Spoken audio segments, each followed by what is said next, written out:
Welcome back to Chase Circle, where every story takes you a little adventure.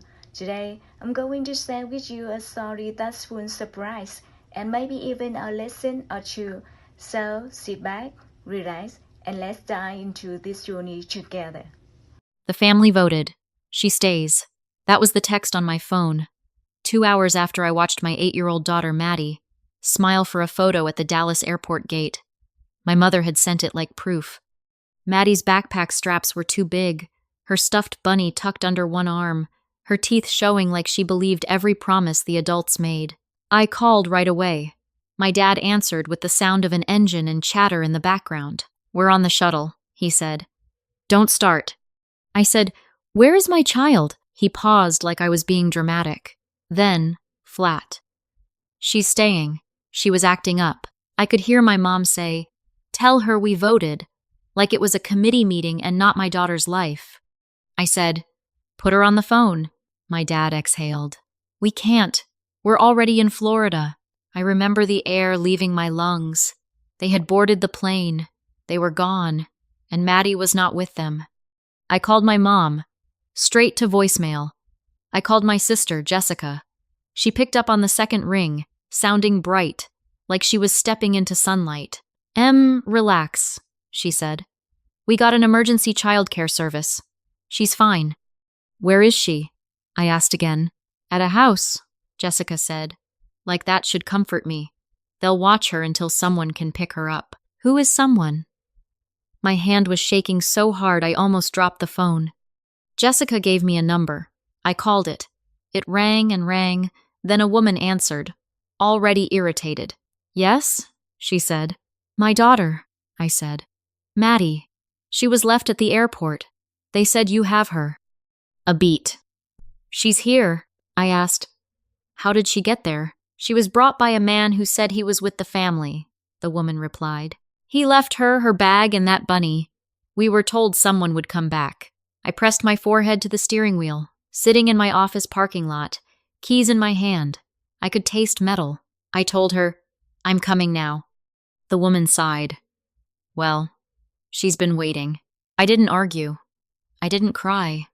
I drove. Dallas felt too big. Every red light felt personal. My mind played one loop. My child alone, handed off to a stranger, because my family voted, and I kept hearing my dad's voice. "Don't start." This wasn't a misunderstanding, this was a choice. Before all this, I was the dependable one, the good daughter, the one who fixed things quietly. If my parents needed help, I handled it. If Jessica needed something, I did it. I didn't keep score. I didn't want fights. I told myself that was love. Maddie didn't know any of that. She just knew she was going to Florida for the first time, without me. She was proud. She kept saying, "I'll be brave, Mom." My parents and Jessica promised me, over and over, that Maddie would be safe. "She'll be with family," my mom said. "Stop worrying." I believed them enough to let her go. I had work that week, real deadlines I couldn't move, so I bought the plane tickets for them. I booked the hotel. I packed Maddie's snacks. I even bought matching family t-shirts, because my mom likes the photos. And then they left her. If you've ever trusted the wrong people with your kid and felt your stomach drop, stay with me and tell me what you would have done. I found the address, drove across the city, and tried not to imagine the worst. When I pulled up, the house looked normal. A quiet street, a small yard, nothing that matched the panic in my chest. The woman opened the door before I could knock. She was older, tired, and clearly done with the day. "She's in the living room," she said, stepping aside. "She's been very quiet." Maddie sat on the couch with her bunny pressed to her stomach and her backpack still on, like she was afraid to set anything down. Her shoulders were stiff, her eyes were dry, but her mouth trembled. The second she saw me, she ran. She hit my leg so hard I stumbled, and she buried her face into my coat. "I was good," she whispered. "I was good, Mom." I held her tight and felt her shaking start. I asked softly, "Did you try to call me?" She pulled back just enough to look at my face. "They didn't give me your number," she said. "They gave me a number, but it didn't work." The woman behind us said, "The number they left doesn't connect." I tried it. I stared at Maddie's small hands gripping her bunny. My family didn't just leave her. They cut her off. In that moment, something in me hardened. Not rage, something colder. Something that could finally say no. That night, at home, Maddie took a shower like she needed to wash off the day. She ate a few bites and went quiet. When I tucked her in, she finally cried. "Why didn't Grandma want me?" she asked. I kissed her forehead. I told her, "This isn't your fault. I meant it." But I also knew I was done pretending this was normal, because it wasn't about Florida. It was about what they were willing to do to my child, and what they expected me to swallow, like I always had. After she fell asleep, I sat at the kitchen table and stared at my phone until the screen dimmed. I reread that text, over and over. I listened to the silence of my house and understood how loud abandonment can be. I didn't call them again that night. Not because I was scared, but because I needed to think. I needed facts, not pleas. If you've been the easy one in a family and they used that to hurt your child, tell me where you drew the line. Part 2. The next morning, Maddie moved slow, like her body still didn't trust the day. She ate cereal and kept her bunny on the table beside her bowl. I didn't push her to talk. I just stayed close, doing small things that said, "I'm here." When she went to watch a show, I opened my laptop. For years, my parents and Jessica had a way of making problems feel fuzzy. If I brought something up, they called it drama. If I asked for fairness, they said I was keeping score. If I held a boundary, they acted wounded. So I pulled up what doesn't argue. Numbers, dates, records. I started with the Florida trip because it was the cleanest place to begin. Flights, hotel, snacks, the matching family shirts my mom insisted on. I wanted it all in one place so no one could say I was confused. I remembered how they talked me into doing the planning. It wasn't said as a demand. It was said as a compliment. "You're so good at this. You're so responsible. You always know what to do." Those words used to make me feel useful. That morning, they sounded like handcuffs. Then I saw charges that weren't mine. A rent payment that looked lower than it should have been, month after month, for 3 years, 36 months. I stared at that line until it stopped looking like a typo. I went back through statements slowly. I checked amounts and timing. I matched numbers to dates. I clicked through receipts when they existed. I didn't guess. I didn't accuse. The trip charges were there too, not just what I had agreed to cover, but extras. An emergency childcare fee I hadn't approved, attached to my name. And while they were still in Florida, there were more charges on my card. Drinks, room service, things that had nothing to do with Maddie's safety. I sat very still. The house was quiet except for Maddie's show in the other room. It was almost ordinary. That was the part that made my skin crawl. This wasn't one bad decision at an airport. This was a habit, a long habit. My family was comfortable using my money and my patients like they were shared property. My phone buzzed with a video call from Florida. My mom, then my dad, then Jessica. I let it ring. I wasn't ready to be talked in circles while my daughter was still trying to breathe normally. If you're watching and you've ever noticed that some people only call when they want something from you, tell me you see it too. I gathered what I needed: contracts, anything with my name on it, screenshots of charges, the texts from the airport, the line that started it, the family voted. I saved it all in one folder with the date because I had learned the hard way that memory doesn't hold up in a fight. I opened a new email and wrote it like I was writing to strangers. Plain, specific, no insults, no emotion. I listed the amounts I had covered for the trip. I listed the charges that were not mine. I listed the emergency childcare fee. I noted the extra room charges made while they were in Florida. I kept the language clean, because clean language is harder to twist. Then I did what I had avoided my whole life. I CC'd my parents and Jessica on the same message so no one could privately rewrite the story later. No one could claim they hadn't seen it. No one could pretend they were just a messenger. I read the email twice. I made sure I didn't state anything I couldn't back up. I said, clearly, that my daughter had been left at the airport without my consent. I said a childcare service had received a disconnected number, leaving Maddie unable to reach me. I said I expected repayment of the total I had calculated, and I asked for a plan and dates. My finger hovered over send. I could almost hear my mother's voice in my head. Over family? Like safety and accountability were selfish. Then I pictured Maddie on that couch, backpack still on, bunny clutched like a lifeline. I remembered her whisper, I was good, and I understood that staying quiet had taught my family they could do anything, even to her. I hit send. Minutes later, Jessica texted, "Are you seriously doing this right now?" Then my dad, "We can talk when we get back. Don't make this ugly." Leaving a child at an airport was not ugly to them. Asking for repayment was. My mom messaged, "We did what was best. She was being hard. You weren't there." I didn't answer. I closed my laptop and walked into the living room. Maddie looked up at me immediately. She didn't say anything. She just watched my face. I sat beside her, close enough that she could lean in if she wanted. That afternoon, the video call came again. This time, I answered. They were sitting together with sun on their faces, relaxed, like nothing had happened. My dad looked annoyed. My mom smiled too wide. Jessica looked amused. "You're being so extra," Jessica said. "It's vacation." My dad leaned in. "You don't nickel and dime your family." My mom said, "We love Maddie. Don't be dramatic." I kept my voice flat. "This isn't guilt. This is math. And you left my daughter at the airport." Jessica's smile fell. My mom started talking fast about miscommunication, about how Maddie was hyped up, about how they thought I'd understand. I didn't argue. I didn't raise my voice. I said, "I sent the totals. Pay them. We can talk after." Then I ended the call. If you think I was wrong for putting it in writing, say it.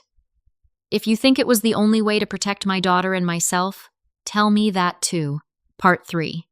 They didn't pay from Florida. They didn't apologize from Florida. They just kept sending messages that tried to move the conversation away from what they did. My dad wrote, "We'll talk in person." My mom wrote, "This is getting out of hand." Jessica wrote, "Money changes people." I saved each one, not to punish them, to keep myself from being gaslit into doubt. Maddie stayed close to me for days. She followed me from room to room like she was checking exits. At night, she asked me to leave the hallway light on. In the morning, she asked, quietly, "Am I still going to school today?" Like routines were something that could be taken away without warning. I kept answering the same way. "Yes, I'm here. You're safe." Inside, I was building something new, a line they could not cross. When their flight finally brought them back to Dallas, they didn't call first. They showed up. I saw my parents' car pull up, and Jessica's behind it. 3 of them, like backup, like pressure. Maddie was in her room drawing. I told her to stay there. I stepped to the front door and opened it just enough to stand in the frame. My mom smiled like nothing had happened. "We need to talk," she said, already trying to step forward. "No," I said. My dad's eyebrows lifted. "Excuse me?" "This can happen over email," I told him. "You can send a payment plan like I asked." Jessica's face tightened. "You're really doing this," she said. "You're making it a thing." I didn't invite them in. I didn't offer water. I didn't play hostess. That was the old me. My mom's smile slipped. "Emily, don't be like this," she said. "We're family." I said, "Family doesn't leave my child at an airport." My dad sighed like I was being unreasonable. "She was acting up," he said again. "We had to make a call." "You made a call about my daughter without me," I said, "and you handed her off to someone I did not choose." Jessica jumped in fast, like she always does when my parents start losing ground. "We got emergency childcare," she said. "She was fine." I looked at her. "You gave them a disconnected number," I said, "so she couldn't reach me." Jessica opened her mouth, then closed it. My mom tried to talk over me. It was a mistake, my mom said. You're taking it too far. I didn't argue about the word mistake. I just said, pay what you owe. My dad's voice dropped. You're embarrassing us. There it was. The real wound. Not Maddie's fear. Not my trust. Their pride. My mom leaned toward the doorway, eyes sharp now. Do you want everyone to know you're doing this to your own parents? I held the doorframe. Everyone can know the truth, I said. If you've ever been told to stay quiet to protect someone else's reputation, even when your kid was the one hurt, I want you to tell me what that did to you. Jessica crossed her arms. You always do this, she said. You make yourself the victim. I kept my voice steady. Maddie is the victim, I said. Not me. My dad looked past me into the house, like he expected to be let in just because he was my father. Let us talk to her, he said. No, I said again. My mom's expression turned pleading. She misses us, she said. She's scared of being left, I replied. And you don't get access to her until I decide it's safe. The word access seemed to shock them, like I had said something rude, like I had broken a rule. My dad stepped closer. Open the door, he said, low. I didn't move. The family was broken at the airport, I said. You did that. Then I closed the door. Not a slam, just a firm click, a boundary with a sound. For a moment, the porch was quiet. Then I heard my mom's voice rise through the wood. Emily, don't do this. My dad knocked once, hard. Enough. Jessica said something I couldn't make out, sharp and fast. I didn't open it. I stood with my back to the door and breathed until my hands stopped trembling. When I turned, Maddie was at the end of the hallway, her bunny in her arms. She didn't ask questions. She just looked at me like she was studying whether I meant it. I walked to her and knelt. You did nothing wrong, I said. No one gets to leave you and then demand you smile. She nodded once, small. That night, I kept my phone nearby. Not because I planned to give in, but because I expected more pressure. That's what they do when you stop being useful. And I was right. After they drove away, my phone lit up with more texts. My dad told me I was ungrateful. My mom told me I was breaking her heart. Jessica told me I was punishing everyone. None of them wrote, Are you okay? None of them wrote, Is Maddie okay? They wrote like the only injury was to their comfort. I didn't answer. I made dinner. I helped Maddie with her bedtime routine.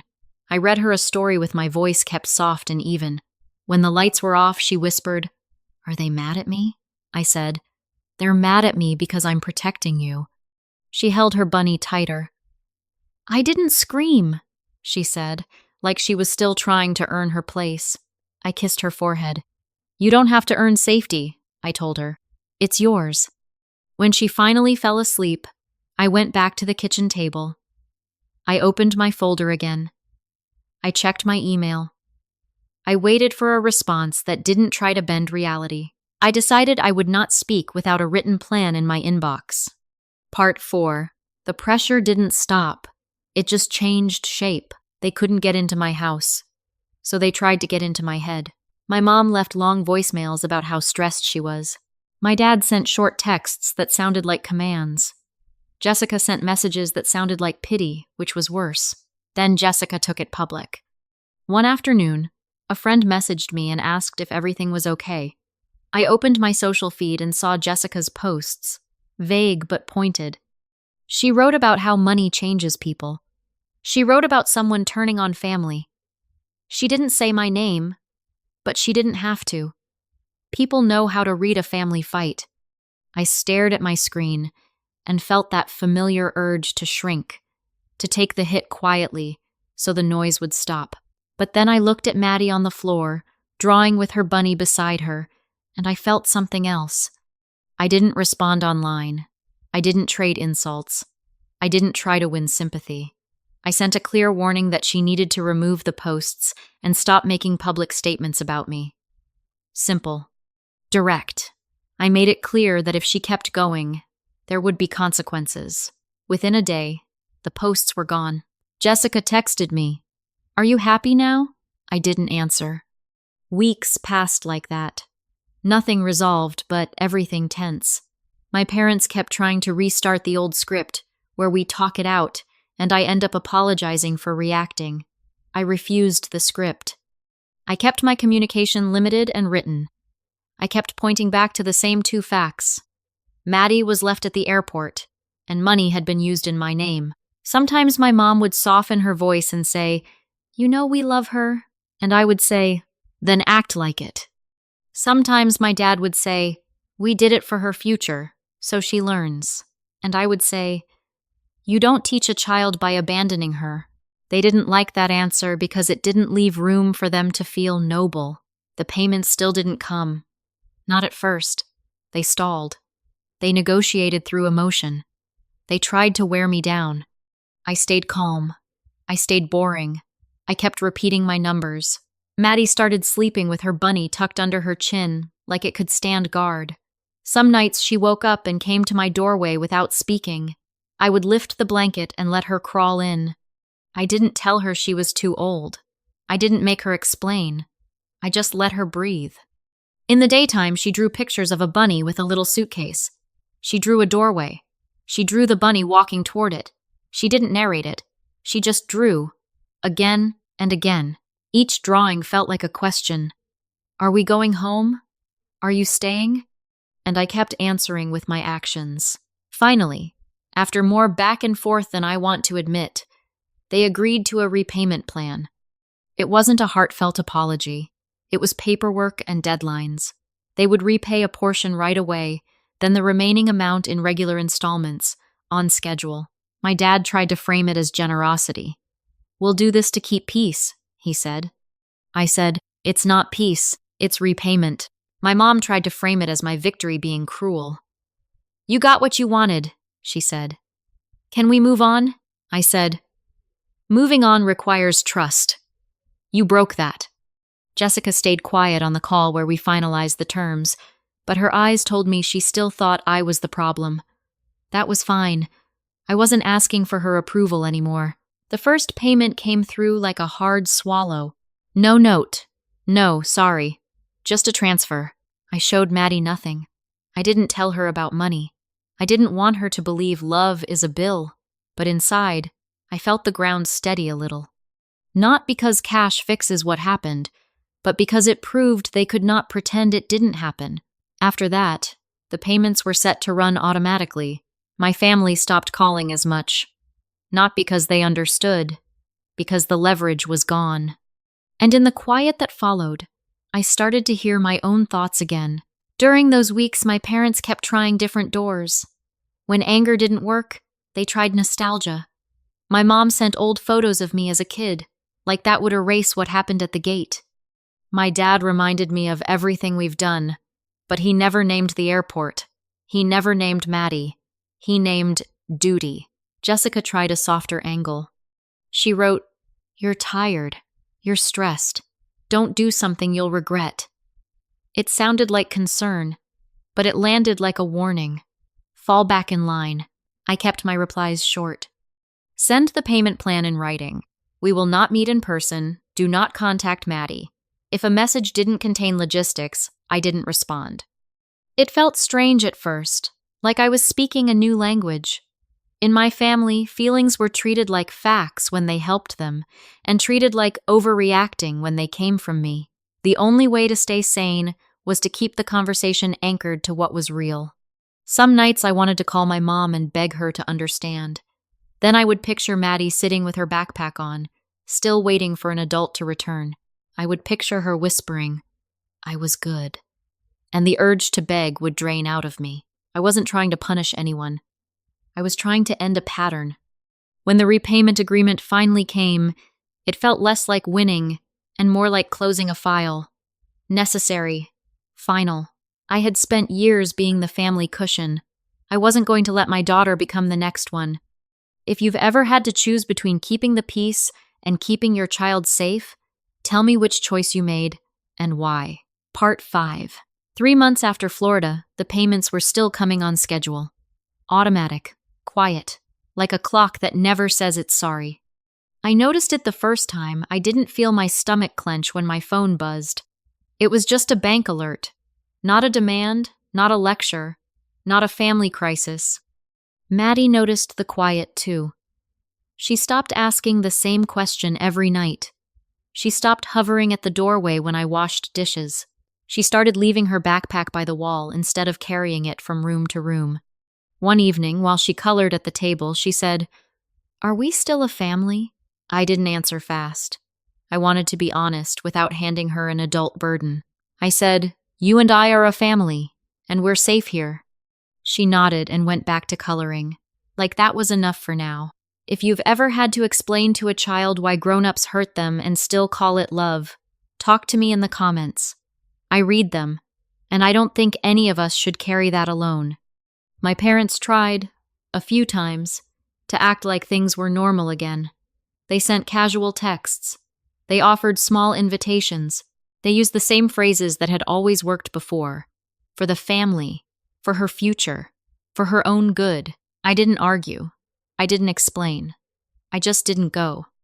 I kept my boundaries boring and consistent. Written communication only. No surprise visits. No access to Maddie without my say. If they wanted to repair anything, they had to start with accountability, and they weren't ready for that. At first, the silence from them felt unreal. My whole life, there was always a new request, a new favor, a new "can you handle this?" When that stopped, I realized how much space their needs had taken up. I also realized how trained I was to feel guilty for having peace. Some mornings I would wake up and my first thought would be, what did I forget? Who is upset? Then I would remember, no one gets to make that my job anymore. I kept working, kept doing the normal life things that don't look heroic.